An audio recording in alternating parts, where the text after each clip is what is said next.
Welcome. My name is Craig Volden. I'm a professor at the Batten School of Leadership and Public Policy at the University of Virginia and co-director of the Center for Effective Lawmaking. The center is a joint endeavor between UVA and Vanderbilt University. And today I'm delighted to be joined by Senator Bill Frist and Professor Alan Wiseman. Senator Frist is a nationally acclaimed heart and lung transplant surgeon. When elected as a US Senator from Tennessee in 1994, he was the first practicing physician elected to the Senate in over half a century. He served 2 terms in the Senate through 2007, and during that time was elected as majority leader of the Senate. Currently, Senator Frist is an adjunct professor of cardiac surgery at Vanderbilt University. He is co-chair of the Health Project at the Bipartisan Policy Center, and he speaks nationally on issues of health reform, government, global health, education reform, and volunteerism.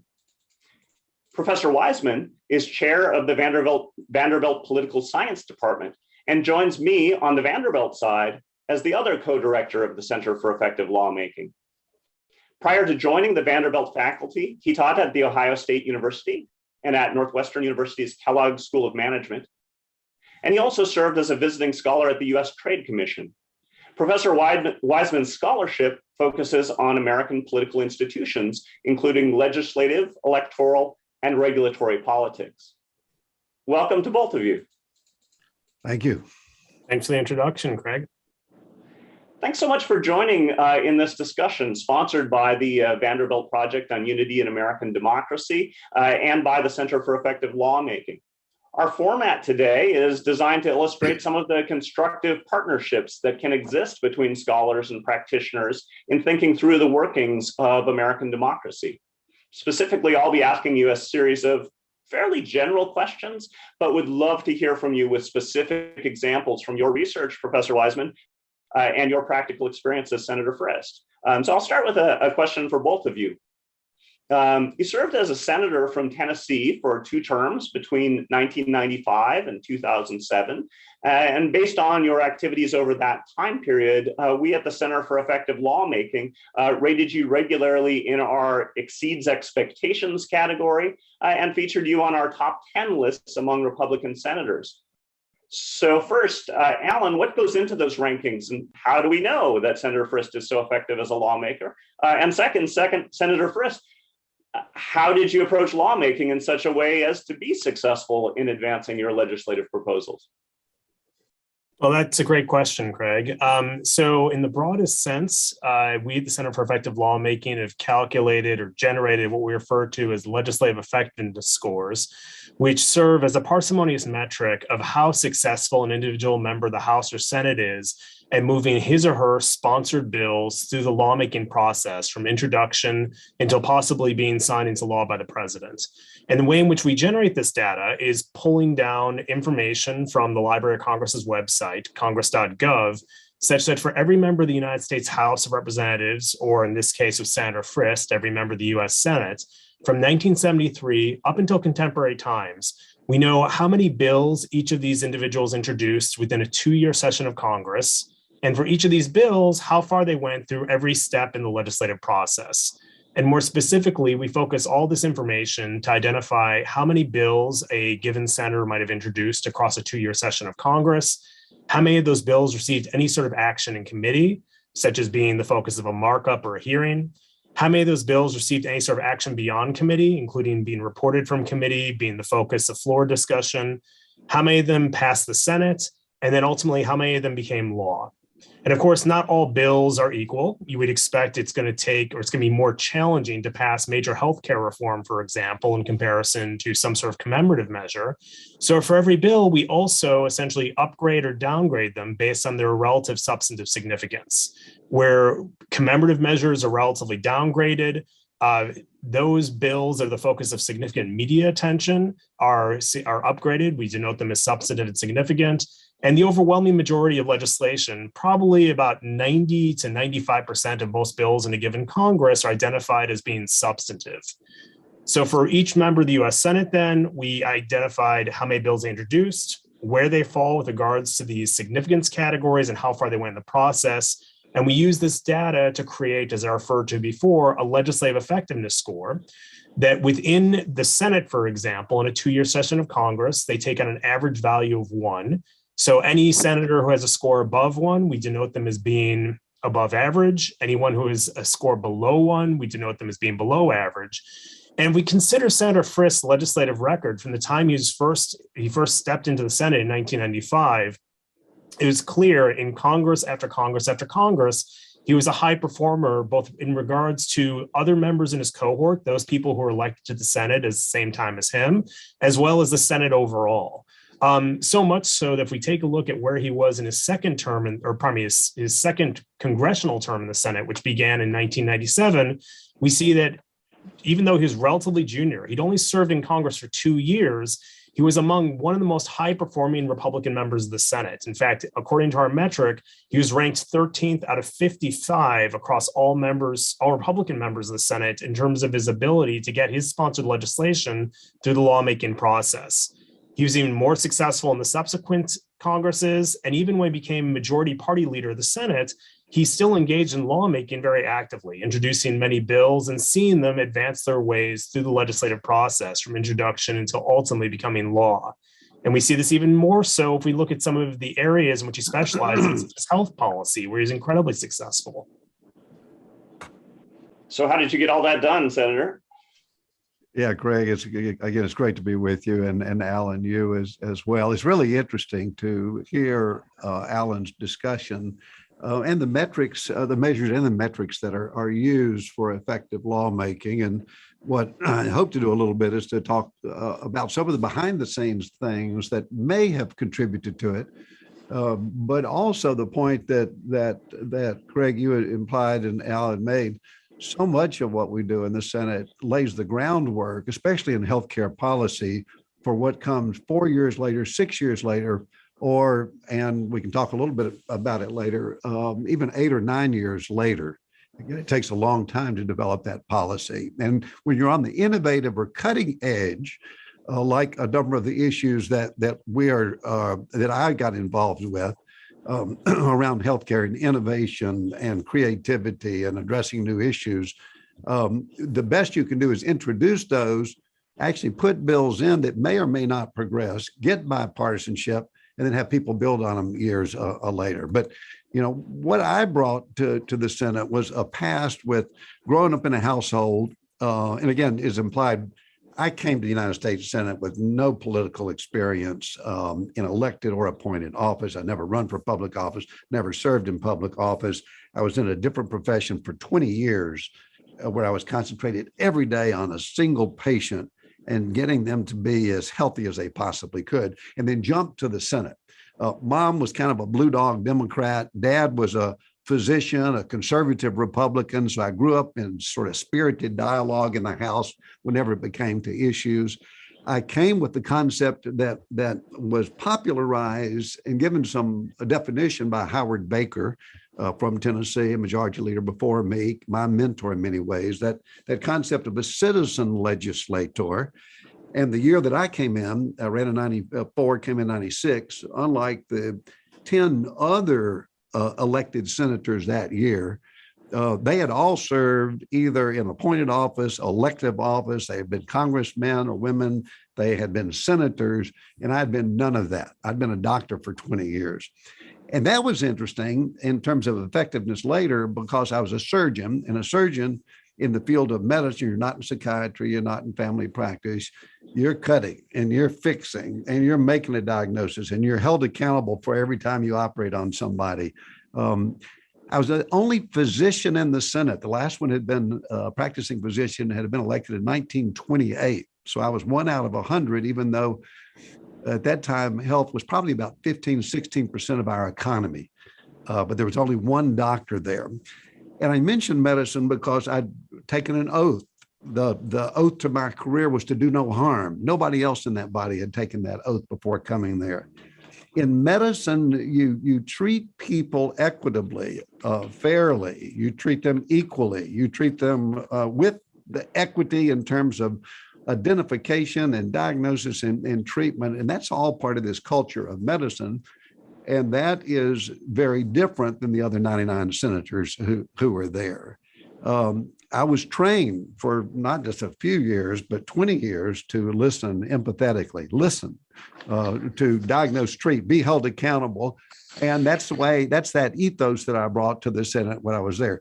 I also had the advantage that a lot of senators did not have coming to the Senate, and that because I hadn't been a career politician, nor did I want to. I wanted to be this citizen legislator to bring new experiences to the Senate, apply them, and then after a fixed period of time, leave.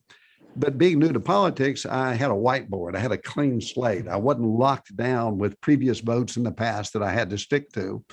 You mentioned in the Senate, I was there for 12 years. 6 years was in leadership. That's unusual. I came to leadership quickly, probably in part because of the data that you gave. In legislation, I was productive. I could be trusted. I did not have these biases from the past. And when I was elected to leadership, that's typically a time that people, may spend more time in politics. But my goal was to legislate and to get things done. And at that period of time, to get things done, you had to be bipartisan. I was in the Senate at a very similar time when the Senate was 50-50, 50 Republicans, 50 Democrats, exact as today. The difference was in those days, we had to have 60 votes to get things done, not 50. We can come back and talk about that in more detail later if you want, reconciliation. And in a 50-50 Senate, if your goal was to legislate, to pass good laws and maybe stop bad legislation, you needed 60 votes. So by definition, you couldn't be totally partisan, because if you wanted your legislation to pass, you had to listen to the minority party. You had to sit down, you had to cajole, you had to talk to them, you had to trade things off, you had to negotiate, you had to make sure that minority interests were protected. You had to discuss their interests, you had to be at the table. And that's simply not true today. And then let me just close, because I know we got so much to talk about. It was in my nature to actively develop friends across the aisle.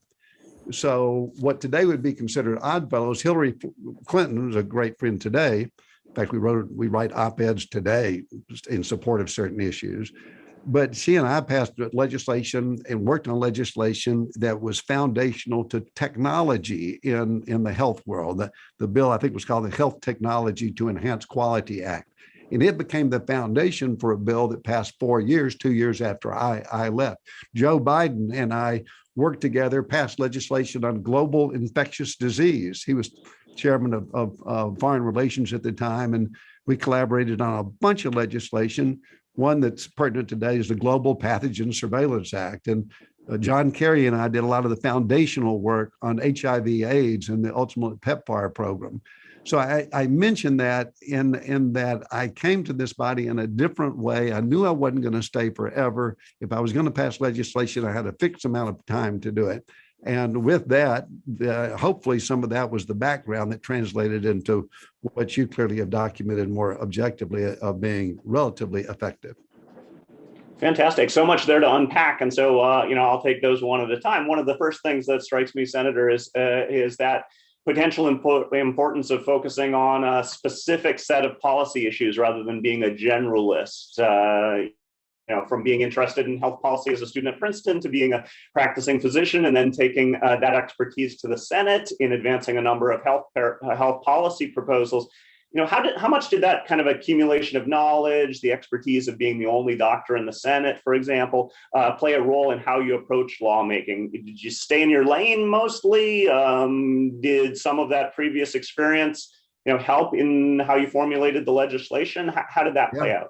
It just reminds me of you asking that question. I used to work for Joe Evans, a congressman that some of our audience today will remember or have read of, who's a Democratic congressman here in Middle Tennessee over in Smithville when I was in college. And I remember on my last day sitting down with him after just 3 months there for the summer when I was in college. He basically said, Bill, it's been great getting to know you. And I said to Congressman Evans, I said, if I ever wanted to do something like this, what advice would you give me? And he said, Bill, I would go out and do something else for 20 years. Be involved, stay engaged, but go do something else. He said, it doesn't really matter what it is, but then take those experiences and then get involved, whether it's for an appointed position or elected position. And ironically, it was 20 years to that day. I woke up in a cold sweat on the campaign trail. I said, guys, he told me 20 years and it's 20 years. And he was right, I think, because I was able to take that body of knowledge. It's not why I ran. I didn't run to protect medicine or to improve medicine or health. Ultimately, I ended up doing it, but that's not why I was there. I was there really just because of public service. I wanted to serve the country. I hadn't served in the military. I came post-Vietnam. I wanted to have an impact. And instead of taking care of a patient one-on-one, I knew if I had good policy, I could take care of thousands and hundreds of thousands and ultimately millions of people if I got lucky and I did it right. But I grew up in a family of medical people. Dad was in medicine, practiced here in Nashville for 40 years. I had two brothers who were surgeons. I went on house calls with Dad. That imagery of being able to take care of patients and heal them, I took to the floor of the Senate in every piece of legislation that I did. In surgery, I was on the innovative side here at Vanderbilt. I like to brag on the program. Vanderbilt has the largest heart transplant program in the world right now as we speak. And I like to say, well, maybe the first 10 years when I was running that in an innovative way, it had something to do with it. I know it didn't have much to do with it, but I like to brag on that. And it is interesting because I came with this mind of innovation, creativity. Lung transplants had never been done, and we started doing them at Vanderbilt. Heart-lung transplants had only been done a few, and we did them at Vanderbilt. That sense of innovation was able to take to the body. And then, as I mentioned, I was the only doctor, amazing, with 16% of our economy being healthcare. I was the only doctor in the Senate, the only one who knew. He had written thousands of prescriptions and been at the bedside and understood Medicare and the FDA. So I just knew more about these healthcare issues as they were coming. And the healthcare issues came. We had the privacy laws that govern the practice of medicine today, what we call HIPAA. We did that in 1998. Smoking regulation by the FDA, HIV, medical malpractice, bioterrorism came out of the work that we did initially as a scientist, response to anthrax. And so my colleagues, being the only person there, came to me, whether it was for a piece of legislation or even in their personal care. And then I'll just have to say that my style and approach was different. I was in the room with 60 lawyers, and I love lawyers, and family members are lawyers. But the thinking, maybe with the more empathy of the individual, the person who had a healthcare need, was sort of stuck in my mind. And then just the last thing, because people listening say, you know, how do your earlier experiences affect what you do later? I did medical mission trips to 20 different countries in Africa, even during my Senate service. And ultimately that got translated into being the sponsor on one of the bills you marked up, the Sudan Peace Act of 2002, because I'd been to Sudan 6 different times before delivering healthcare. The Global Water for the Poor Act, which Bob Corker picked up on, 20 years later, or 15 years later after me, originated because of my travels around the world globally and recognized that unclean water was the number one cause of death for kids under the age of 5. So all of these experiences sort of contributed. And in a little bit, we can talk about probably one of the most important things I did was the Medicare Modernization Act, which of 2003, which injected prescription drugs into Medicare for the first time. And it was amazing to me, but being the only doctor in the Senate, I knew that prescription drugs were important to our seniors, but up until we passed that bill, prescription drugs were not a part of Medicare, were not reimbursed unless you had a supplemental plan as part of Medicare, and we brought it in. And I led on that bill, an expansion of Medicare as a Republican, when most of my colleagues would say, don't be expanding Medicare, but it was the right thing to do. And without that history of what I'd had in the past, when we were considering expanding Medicare, and I happened to be a majority leader, that may not have happened, or it may have happened 5 years or 10 years or 15 years later. Yeah. So, Alan, how do you think about this? Go off and gain some expertise for 20 years, and then join Congress? Or put another way, how would you describe the research of the Center for Effective Lawmaking in assessing that idea of development and reliance on expertise in a policy area like health relative to some generalists we see in Congress? How does that play out for effective lawmaking? No, that's a great question, Craig. And Senator, it's really, essentially affirming or reaffirming to hear what you're saying here, because in many ways, it's completely consistent with quite a bit of research that Craig and I have already engaged in and published, in fact. Dating back to the book that we published back in 2014, which at the time was only focusing on members of the House. We had an expanded analysis to the Senate. But one of the things that we did was explore a collection of people who we identified as essentially the top 20 most effective rank and file lawmakers from 1973 to 2008. And these were people who, they weren't committee chairs, they weren't party leaders, but at least not yet, but consistently, Congress after Congress after Congress, they were incredibly successful at advancing their own initiatives, both in the general sense as well as within very specific policy areas. And one of the things we found in terms of trying to uncover, what made these people so effective, or the habits of highly effective lawmakers, so to speak, was that those individuals who had cultivated a policy agenda that was very well tied to their own personal experiences, whether it be career or just broadly life experiences, especially earlier in life, those who cultivated these types of policy agendas tended to be notably more successful than those who hadn't. And similar to what you're saying in your own case, someone who you'd expect had come into the House who had a pretty substantial career in medicine or various aspects of medicine. What we see in these cases is that these people end up becoming policy entrepreneurs within these areas. Other members of the House, and the way you described it as well, the Senate, will defer to these people with respect to policy expertise to learn about them, learn about their perspectives, especially if they could speak credibly to incredibly dynamic and evolving circumstances. You mentioned anthrax issues. I mean, many of us were working in DC back in 2001 when you in the House and Senate were wrestling with these precise issues, and people with meaningful medical expertise on the Hill were being deferred to for appropriate reasons. So what you're describing from your own experience is very consistent with our large sample research dating back across a long period of history. Most recently, Craig and I have actually been thinking more broadly about whether or not it's better for members of the House and Senate to try to really diversify their issue portfolio or tend to be a bit more focused. As we put it, is it better to be a hedgehog or a fox, so to speak?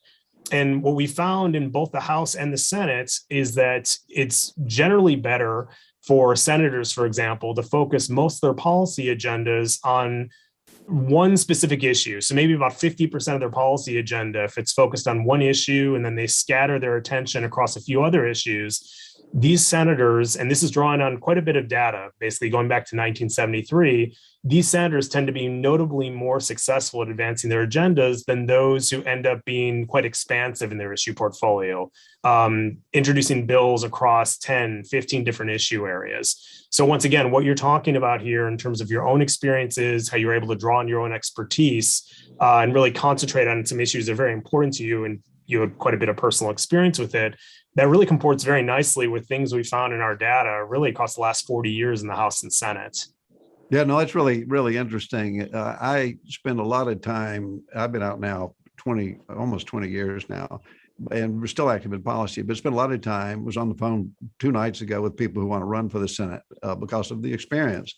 And I basically tell them the same thing based on my experience in leadership, is to concentrate on, you can concentrate on one thing mainly, be quiet for 6 months, first 6 months, and concentrate on 3 things.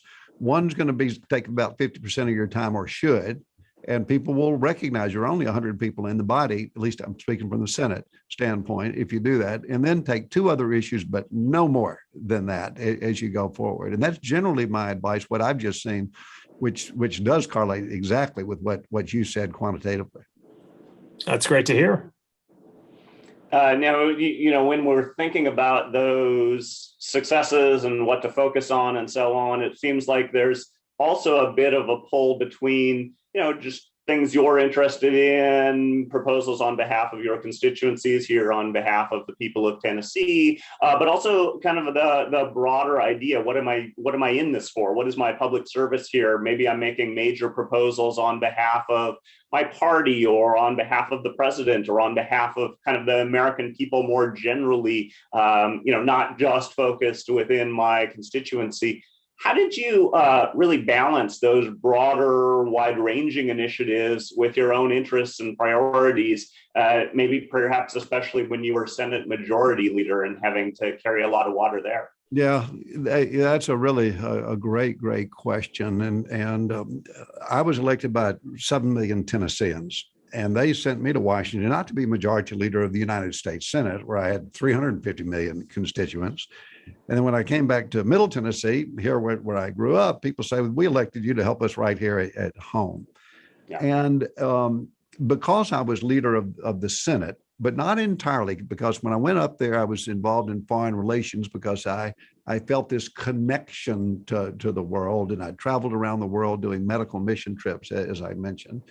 But take, for example, in a conservative state like Tennessee, HIV/AIDS would not be the issue that I'd come back home and necessarily talk about, because people didn't elect me to go help cure HIV/AIDS in Ethiopia and in Botswana and in Sudan and Haiti and Russia. They just didn't elect me to do that.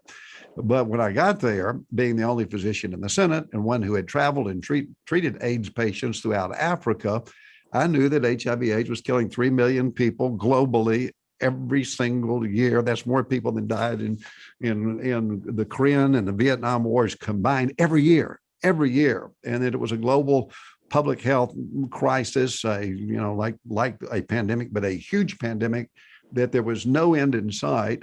And therefore, I took an issue that to many in a conservative state like Tennessee at that time, this was late 1990s, early 2000, most Republicans thought of it as an immoral disease, a disease of prostitutes, of opioid drug users, of people who impose it on themselves and therefore should be left alone. But I saw it very different as a physician. So not a focus of the people of Tennessee, no huge following for HIV/AIDS globally in Tennessee. But in Washington, D.C., I talked to President Bush, and he'd been to Africa one time. And I brought back pictures, and I talked about it. Tony Fauci, who's so active today, went to Africa, and he said, yes, it can be done. We can lower the cost. And then as majority leader, I brought together what's common sense. You just don't see it that much anymore. Some really unusual bedfellows. I brought in Jesse Helms, who was the highest ranking Republican on the Senate Foreign Relations Committee, an arch conservative from North Carolina. He would be one who would typify this as an immoral disease, that we should not be helping people who have it or who might have it in the future. He wrote an op-ed in the New York Times. Worked with Bono of U2, and an odd bedfellow to put Bono of U2, who I got to know very well, but who had an evangelical background from when he was in high school. And to be I was working with him daily for about 2 years, and I took him to Africa and we were together. But put him with Jesse Helms, took Jesse Helms to a Bono concert as we were working through this. And in the room within a few weeks was Reverend Franklin Graham, evangelical, who led the evangelical movement, who ironically had started to say it was an immoral disease, and then became really the ones who ultimately got it over the line. And then Democrat Senator John Kerry. And we had tough decisions to pass the bill. There was a bill that passed in the House was imperfect. The one in the Senate was imperfect. There was a G8 conference coming on. So as majority leader, I had to make a really tough decision and take the House bill and not amend it coming through. Again, that's just sort of background because it was a hard bill to pass. But the end of all of that, putting these bedfellows together who would not, you'd say, no way. Just like today, people say, Chuck Schumer and Mitch McConnell, you're never going to get them together. Well, that's what people were saying back then with a Jesse Helms and a Franklin Graham and a Bono and a John Kerry. But they did get together, and we got them together under Republican leadership. And today there are 20 million people alive today because we passed that legislation. 20 million people are alive today because they benefited from this one bill called PEPFAR. And that was kind of my issue, but it was President Bush's issue as well. But it was not the issue that was on the forefront of the minds of people in a conservative state like Tennessee. Can you tell me a little bit about that perspective? Are we going to take a half loaf, or are we going to deal with an imperfect piece of legislation? It's sort of that feels to me like the key decision. If you get people to say, we're not going to win every battle, we're going to work together, and that means compromise, that means imperfect from our perspective, imperfect from their perspective, and so on. Was that a common discussion? Yeah. Are we willing to take half a loaf and so on? Yeah, it is, Greg, because I like to lead on principle, and if you lead on principle, but you're so blind to think that you're the only one with the principles, you're not going to get very far. A big difference today that I think our audience here will be interested in is this whole reconciliation process. As I mentioned up front, as leader of the Senate, I wanted to eventually have 20 million people alive. I didn't know how many it would be, but I'd come there saying from Vanderbilt, treating one patient at a time, doing miraculous things because of the institution, the training, the science. And so my goal was to expand that to big numbers. I didn't know how big it was going to be. And it took a lot of compromise. And it took taking a House bill that I didn't really agree. I probably agreed with about 90% of it. And I could do a Senate bill that I could agree with more, but ended up ultimately taking the House bill and then working it out as best I could before, but didn't have everything in it. But ultimately we got it through. Now, to pass any of these bills, the House of Representatives is the primacy of offense. It's majority control. You can cram things through. If you've got the majority vote, the House of Representatives is set up for that. So that's good, but it means that the minority is shut out. There are no minority interests. There's no attention to the minority really in terms of passing legislation.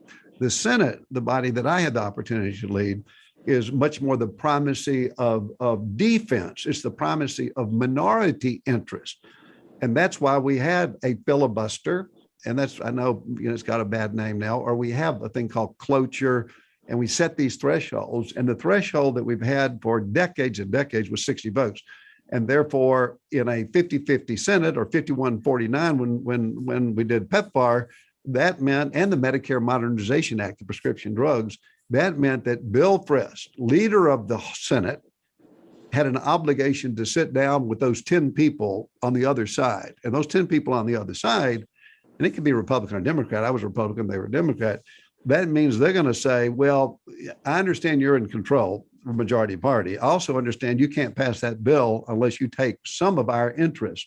And they were absolutely right. And so those late nights, Ted Kennedy and I sat night after night after night in the majority leader office with nobody around, writing this Medicare Modernization Act, which gave prescription drugs to seniors, but also established what's called Medicare Advantage. And there are 26 million seniors. It's the most popular aspect of Medicare today, are getting their health care through this innovative program at the time called Medicare Advantage, because Ted Kennedy and Bill Frist and 3 or 4 other people sat in the majority leader office where nobody could see them, hashing through the sort of compromise of saying things and taking things that you wouldn't have liked. And let me also add that Ted Kennedy, who was obviously a good friend, even though we were polar opposites politically, he voted for the Senate bill, but he did not vote for the ultimate legislation in this Medicare Modernization Act, the largest expansion of Medicare since it started. He did not vote for it. He told me he wasn't going to vote for it. He didn't vote for it. And I respected it because we didn't spend enough money. We were going to spend, I forgot, $400-500 billion, and he wanted to spend twice that. And he basically said, I can't vote for something even though I agree on principle. And so that's the way it worked. You work together. You might not even ultimately vote for it, but you would get the legislation through for the benefit of the majority of Americans.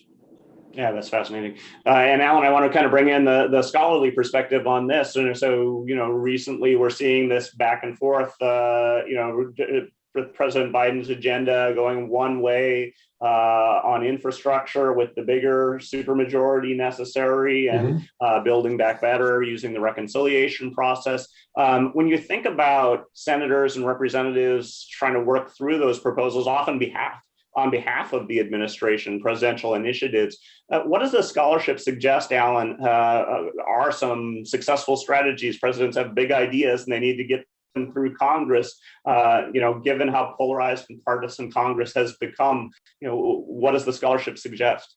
Sure. Once again, many of the things that the center is telling us now comport pretty naturally with some of the things that we've uncovered at the center in our own research. Most recently, Craig and I, along with Sam Cornell of the University of California, San Diego, who's a very prominent presidency scholar, and Roger LaRocca of Oakland University, who's also a prominent scholar of the presidency, we've been analyzing a very large collection of executive branch proposals, approximately 1,400 of them from the late 80s until 2006, so dating back to when you were still in the Senate, Senator. And we've been looking at specifically who the president or the administration, broadly speaking, is targeting in the House and the Senate to carry the administration's water, so to speak. And consistent with what you're describing in your own experiences, it's very, very clear that the president and the administration more broadly considered is quite strategic in terms of who they want to try to carry their water through Congress. In the bluntest sense, we're finding that the people who are most often targeted to introduce bills on behalf of the administration are those who Craig and I would identify as having been highly effective lawmakers in previous Congresses. So people who have a track record of being able to work across the aisle, advance their own legislative agendas. More generally speaking, it's also those who tend to be higher in seniority, having had a good deal of experience in the House. Members of party leadership. So, for example, when you're a majority party leader in the Senate, it's completely unsurprising to us that the Bush administration would rely on you for some of their priorities, even if they might not naturally comport with some of the things that might have been most important to your constituents in Tennessee. Other people who hold positions of influence, such as committee chairs, subcommittee chairs, and the like. And then upon asking for assistance from these legislators, we find that these highly effective lawmakers who then carry the administration's water forward tend to be notably more successful at advancing the administration's agenda than those legislators, both in the House and the Senate, who don't have such a successful track record. That being said, speaking more generally about what types of strategies members of the House and Senate might use to try to advance their agendas during these highly contentious times, we have quite a bit of research that speaks to this as well, some of which involves bipartisanship, which I know we're going to talk about in a second. But one of the points that we identified through a long consideration of legislative history is that members tend to be more successful at advancing their agendas, especially in contentious times, if they're actively cultivating partners outside of the chamber at the same time that they're trying to cultivate partners within the chamber. Meaning senators, at the time they're introducing legislation and trying to build up a coalition in the Senate, if they're cognizant of the need to likewise seek a coalition partner in the House who could be doing the same thing for them there or working across the chambers as well, these people tend to be more successful at advancing their own agendas than those who are focused solely on what's happening in their own chamber, especially because of some of the, in some cases, quite substantial legislative differences for a particular policy goal, such as what you identified with respect to many of the issues that you pushed forward. And we can talk about some other more granular and nuanced aspects of bipartisanship that even in contemporary times, we're seeing, at least in the popular press, TV and the like, the appearance of extreme polarization. It's still the case that our research would suggest that being bipartisan or trying to engage in bipartisan lawmaking really pays off in terms of dividends. And that's reflected in what the senator was telling us already. But people often say, well, it's even worse now than it has ever been before. What's your perspective on that, Senator? Is it, you're doing the work with BPC and doing other things actively with the colleagues across the aisle? Is that just you, or is that something that can be replicated elsewhere? Yeah, it's really, really interesting because times are different now. But I think looking at the past is really important to do, especially with so much of our government structure built on precedent and the sort of tradition that helps in orderly passing of legislation and the way it is passed. And if you look at the sort of things like Medicare and PEPFAR and HIV, the things we've talked about, none of those would have happened if it weren't for a strong commitment at the leadership level to bipartisanship. It's why they passed. It's why they endure long term. You contrast those to Obamacare. Obamacare passed in a partisan way. There were no Republicans that voted for it. The Democrats didn't listen and put any of the Republican stuff in, and they would basically say, well, yes, we did put it in, but they didn't vote for it. It doesn't matter. You had Republicans voting for it, Democrats not. And that's why 10 years later, and a lot of great things were in Obamacare, but most of Obamacare has been either thrown overboard or hasn't endured, where you contrast that to the bills that we've talked about today, where you do have bipartisanship, where they continue to build 5 years, 10 years, 20 years, and right now on those two that we talked about, but 30 years in the future. So the enduring aspect. I should also inject that those relationships continue afterwards. I've been out 20 years, and Tom Daschle, who was majority leader for opposite me for much of the time, it was Tom Daschle and Harry Reid. But to this day, I'm with him either monthly or sometimes weekly on policy issues in health and science. We have co-written, Tom Daschle and me, the two leaders of the respective parties at the time, have written over 45 op-eds and articles since we've left the United States Senate, mainly with the Bipartisan Policy Center. You know, as I look to the future, this 50 vote threshold is going to make it harder in the Senate, which is this primacy of defense, minority interest, listening to the other side. I hope in this current infrastructure bill and social spending bill are being are being used under reconciliation, only need 50 votes. You know, again, I think that is not a good thing. And I hope the Senate does not continue to use that in the future. Or very much. Traditionally, it was set up just to use for tax reasons. And that's the way we used it. And it had been used traditionally. That's what it was designed for. But now it's been morphed by the leadership into this more partisan tool. And it removes this cooling saucer tradition of the United States Senate, where minority views and minority interest are respected. It means, what that implies to me is that leadership becomes more important, that the leaders of the committees and the leaders of the Senate are going to have to hopefully be chosen in the future with a philosophy that creates a culture and an ethos that is more attentive to the fairness issues, the equity issues, issues around empathy. From a practical standpoint, I think it needs in the Senate more kind of what Alan said, more cross House to Senate, Republicans and Democrat meeting together. That can be done through gatherings. It can be done through site visits together, which we used to do that are no longer done. It can mean, and Alan mentioned, working the other side. And a good example that just came to mind is building bipartisanship with John Lewis and the Voting Right Act reauthorization. And it's gridlocked and very partisan right now. But I had the honor and privilege of joining Congressman Lewis back in 2004 while I was majority leader on his annual civil rights pilgrimage to Alabama and Tennessee, something that since his death, we've talked a lot about and reviewed. And I went back to the floor of the United States Senate and talked about what an extraordinary journey it was for me as a Republican majority leader to spend 5 days at the side of Congressman Lewis to introduce me to a place, a sense of time and place, which I wouldn't know. In 2005, I joined him in Selma separately for I believe it was the 40th anniversary of Bloody Sunday, which was March 7th, if I remember correctly. And that it allowed us to discuss, to immerse, to be together, and it's not happening today.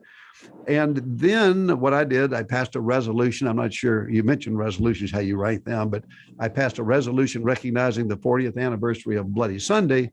But then equally important, I was proud to work with Congressman Lewis in 2006 on the Voting Right Reauthorization Act of 2006. And so that kind of working together, we can't lose. And let me just say, Howard Baker, I mentioned him earlier, his sense of history, and that's why looking back is important to me, for all of us.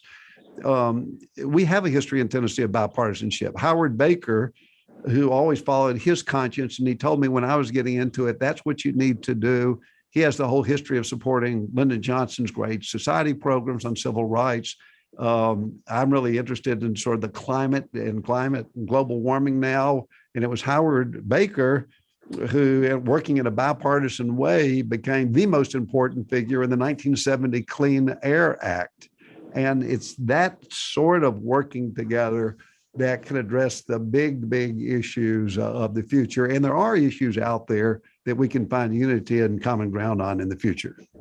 Yeah, I'm struck that kind of simultaneously there are big challenges, and then still you have optimism that with the right leadership we can focus on working on them on a bipartisan basis. I know a lot of the folks in our audience today are feeling deeply concerned about American democracy and simultaneously disempowered, kind of not knowing what role they can play to help move the country in a better direction. Now, from your perspective, Senator, as someone with a career outside of politics, but then taking a role of public service in the Senate and also serving in other civic roles after leaving the Senate, how do you think about what each of us can bring to this American democratic enterprise, even from the outside? Yeah, I think there are a lot of ways to do it. And if I look at my own life before the Senate and while I was in the Senate, and I asked, how did I get involved, and how in the Senate did I encourage other people to get involved? There are sort of several things that I would encourage.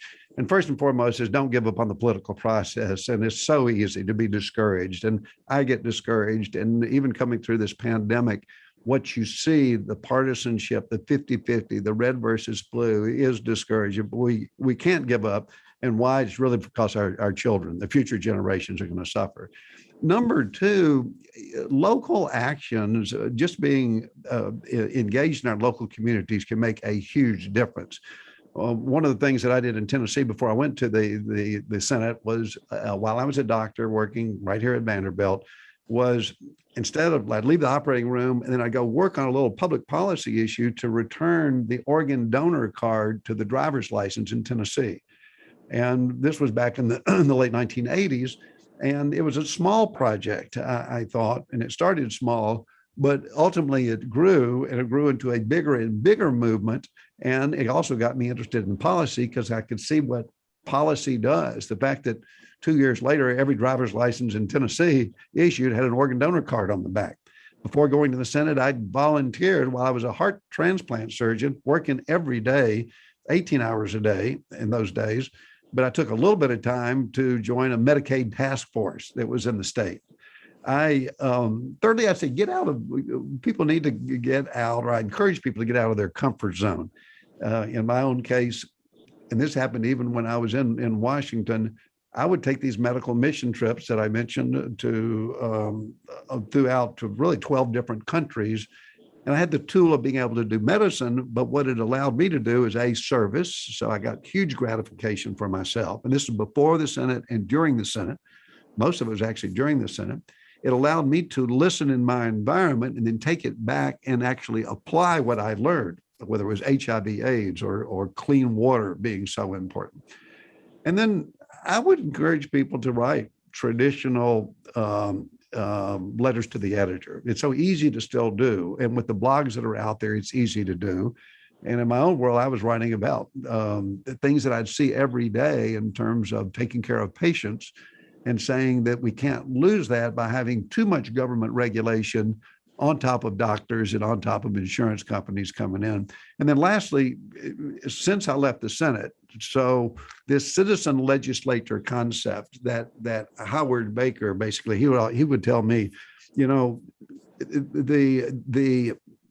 being in the Senate is the second, I've forgotten the quote, is like the second best job you can do in life.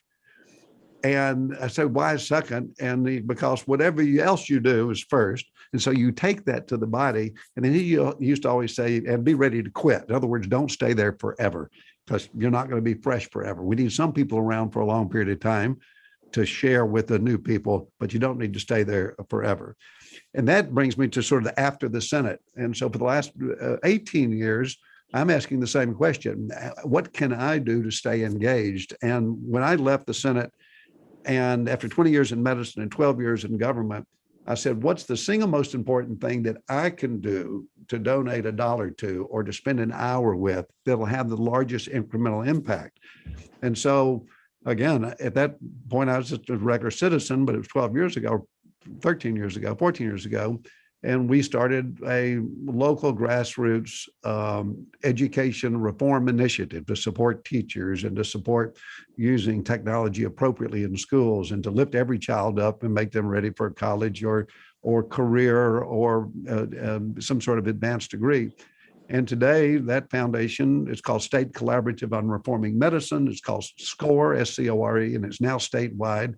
And that little idea has continued to grow and grow. And then just lastly, I'll mention there are all sorts of activities. I do the Bipartisan Policy Center, and whether it's the 45 papers I've written with Senator Daschle or the numerous opportunities it has in a structured way to be with former congressmen, current congressmen, and women, Democrat and Republican, together in a structured environment. Those environments are out there. There's groups like CSIS, which is a think tank, which is a bipartisan think tank. All the think tanks will lean a little bit left or a little bit right, but that doesn't matter. That's kind of where you want to be. And then lastly, I think, and this, I'll close with this because I know we got to keep moving. There are issues out there that tend to bring people together. Health is one. Traditionally, sort of been a center-left issue, but it affects every one of us, our health and healthcare. So I'd encourage people to take issues like that. A issue which I feel is really important is climate change. And I think it may be ironic, and it may be people say, are you kidding me? There's no way you can get people together around climate change. And I disagree. It's a huge issue. It's an existential issue. It's where it affects every one of us. It affects our health in dramatic ways, whether it's the global warming or it's people with asthma and how clean our air is. So that's the sort of issue that's early on that if people start discussing, it's a very polarizing issue today, especially like in Tennessee, a red state. And there are going to be certain polarizing people, the alarmists, and then the deniers. And I just kind of put them aside and come back to close to the middle and have a safe place where we can participate and have discussions on these big issues like climate change or healthcare or education. All these are potentially unifying issues with the right leadership, but also the right engagement of people in local communities. That's great. And I want to ask a similar question to you, Alan, given the parts of our audience, the students who are watching, the scholars who are watching, your research and really the work of the Center for Effective Lawmaking does seem to bridge academia and kind of offering that practical advice, including what the center calls the Building a Better Congress project. Are there any lessons that you can share from your experiences and your insights that students and scholars can draw upon about how to engage with practitioners and, make a difference beyond the ivory tower? Thanks for that, Craig. As you said, at the Center for Effective Lawmaking, our mission is essentially to generate and communicate and hopefully contribute to the use of new knowledge about the effectiveness of individual legislators and legislative institutions within the United States.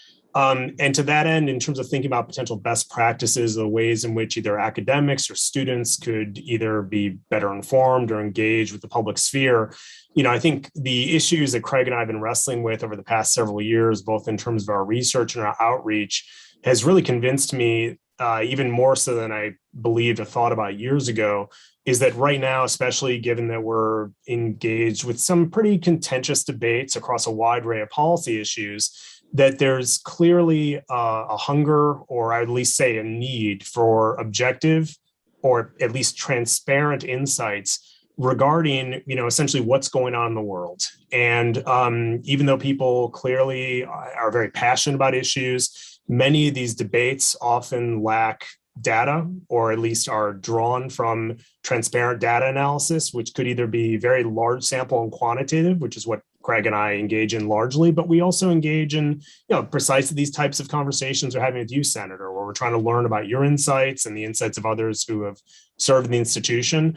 And it's important to recognize that a lot of the insights that emerge from these conversations and our analyses they really are novel and they're important to understand. And, to highlight one of them, which we alluded to a little bit earlier, in the contemporary political environment, it's really easy, as you said, to get either disengaged or cynical or concerned, and to think, essentially there is no room for bipartisanship, so to speak.